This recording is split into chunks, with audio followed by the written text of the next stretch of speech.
Dua tukang sepeda biasa ini ngalahin para insinyur terbaik dunia dalam misi yang udah gagal berabad-abad. Ini bukan film superhero, tapi ini beneran kejadian dan ini ngubah dunia selamanya. Sebelum tanggal 17 Desember 1903, semua manusia yang pengen terbang kayak burung, ujung-ujungnya cuma dapat tulang patah atau bahkan kematian. Tapi di hari itu di pantai sepi North Carolina, dua kakak beradik ini ngubah mimpi menjadi kenyataan hanya dalam 12 detik yang bikin heboh dunia cuy. Tapi sebelum gue bahas secara dalam, ada mitos yang harus kita bongkar dulu nih cuy. Kebanyakan orang berpikir bahwa Wright Brother berhasil karena hoki aja gitu. Dan itu salah besar cuy. Wright Brother itu bukan yang pertama nyoba terbang cuy. Ada Samuel Langley, dia dapat dana 70.000 US dollar dari pemerintah Amerika Serikat. 70 kali lipat budget Wright Brother. Dan fun fact-nya, 9 hari sebelum Wright Brothers sukses, si Langley ini gagal total di depan wartawan. Pesawatnya itu nyemplung ke sungai Potomac. Dan itu sangat memalukan banget gitu. Tapi inilah yang bikin Wright Brothers beda gitu. Mereka nggak berlomba jadi yang pertama bisa terbang. Tapi mereka berlomba jadi orang yang pertama bisa ngontrol penerbangan. Wilbur Wright pernah bilang, gue nggak punya waktu buat hobi dan cewek. Tapi ada satu mainan masa kecil yang ngubah hidupnya selamanya. Tahun 1878, bokap mereka bawa pulang helikopter bambu yang sederhana. Wilbur yang saat itu masih umur 11 tahun dan Orville yang berusia 7 tahun, mainan itu rusak dalam beberapa hari. Tapi mereka terus bikin lagi versi yang jauh lebih bagus dari mainan tersebut gitu. Bertahun-tahun kemudian, dua tukang sepeda ini ingat pelajaran dari masa kecil tersebut gitu. Yaitu, buat terbang, lo harus paham keseimbangan. Toko sepeda mereka di Dayton, Ohio, ngajarin mereka tentang keseimbangan dinamis. Sama kayak orang naik sepeda yang nyeimbangin diri dengan miring-miring badan. Pesawat juga harus bisa nyeimbangin diri di udara. Insek ini yang bikin mereka beda dari semua penemu lain cuy. Tapi perjalanan mereka ke surga penuh sama mimpi buruk yang hampir bikin mereka nyerah. Tempat yang mereka pilih buat uji coba itu kayak neraka cuy. Gimana nggak kayak neraka? Di sana anginnya kencang, pasir yang nyisa, nyamuk yang gedenya kayak burung, dan enggak ada dokter dalam radius 50 mil. Mereka milih Kitty Hawk, North Carolina karena anginnya konsisten dan bukit pasirnya empuk buat mendarat. Tapi kenyataannya, Orville bahkan sempat nulis surat ke saudaranya. Isi suratnya adalah nggak ada pohon, nggak ada rumah, nggak ada apa-apa selain pasir dan nyamuk yang besar-besar banget cuy. Bayangin cuy, mereka tidur di tenda, makan dari kaleng, dan kerja dalam kondisi yang bikin kebanyakan orang pasti udah nyerah gitu. Dan pada tahun 1900 sampai 1902, mereka mengalami kegagalan yang terus-menerus. Glider pertama mereka hampir nggak bisa ngangkat berat anjing kecil aja itu nggak bisa itu.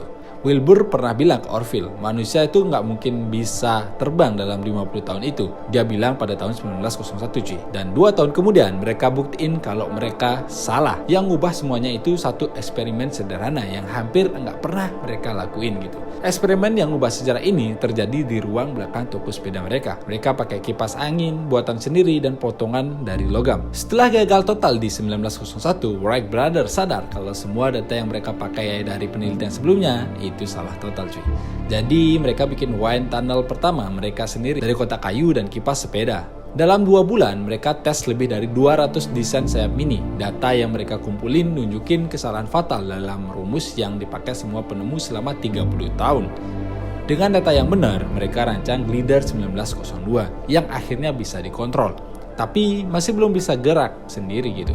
Mereka butuh mesin tapi nggak ada mesin yang cukup ringan dan kuat.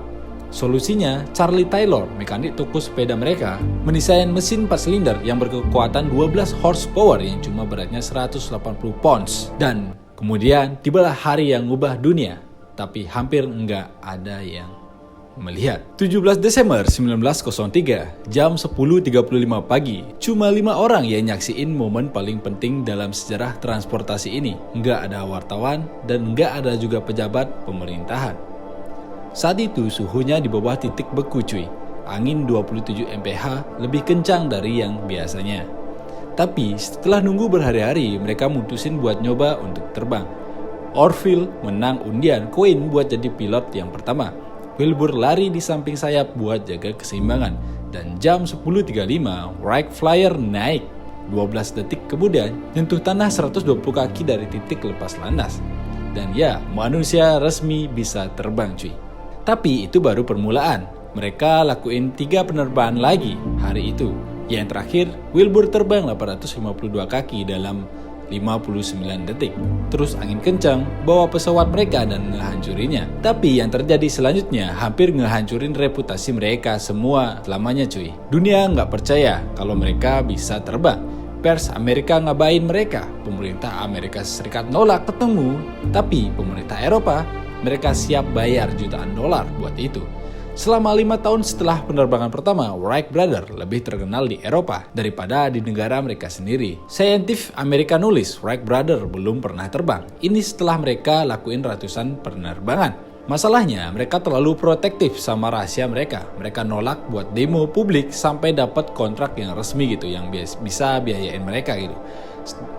Dan akhirnya pada 1908, akhirnya Wilbur demo penerbangan publik di Prancis. Dia terbang selama 2 menit 20 detik, ngalahin semua rekor Eropa. Dan dunia pun kaget cuy. Mereka nggak cuma bisa terbang, mereka lebih maju 5 tahun dari semua penemu lainnya. Tahun 1909 mereka jadi selebriti dunia dan jutawan. Tapi kesuksesan datang dengan harga yang nggak mereka duga cuy. Duit dan ketenaran ngubah Wright Brothers dari partner yang harmonis jadi ya lu tau lah kalau udah ada uang tuh kayak gimana. Wright Brothers ngabisin tahun-tahun berikutnya lebih banyak di pengadilan daripada di udara karena mereka melawan pembajak patennya mereka gitu. Dan pada tahun 1912 Wilbur meninggal karena demam tifoid di umur 45. Orville percaya stres dari pertarungan hukum mempercepat kematian kakaknya tersebut. Orville hidup sampai 1948 nyaksiin era jet dimulai, tapi dia nggak pernah naik pesawat komersial sekalipun. Dia bilang terlalu berbahaya.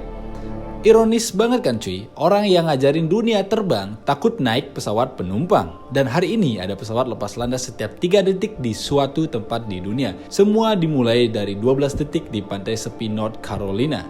Wright Brothers nggak cuma nyiptain pesawat, mereka nyiptain era baru peradaban manusia.